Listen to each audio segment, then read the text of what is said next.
يا ولاد الحلال، السنة الجديدة دي أنا لازم أقول لكم على شوية نصايح من خبرتي اللي عدت 100 سنة.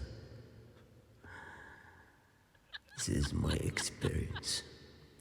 لو سمعتوا كلامي هتبقوا زيي السنة الجاية، بس مع أسنانكم.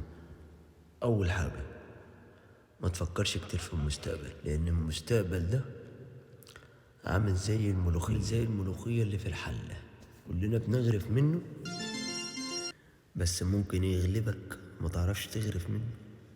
تاني حاجة، خليك صبور. يعني لو حد عصبك افتكر ان الحياة عاملة زي ركوب لو استعجلت هيرفضك، ولو صبرت هيوديك مطرح ما انت عايز. وتالت حاجة بقى والأهم، اوعى حد فيكم يفكر يتجوز السنة الجديدة بقى وحياة جديدة.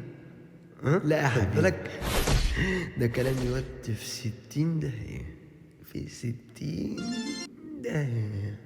فانتوا خدوا وقتكم وعيشوا حياتكم وشوفوا الحاجات اللي مش هتكلفكوا دهب.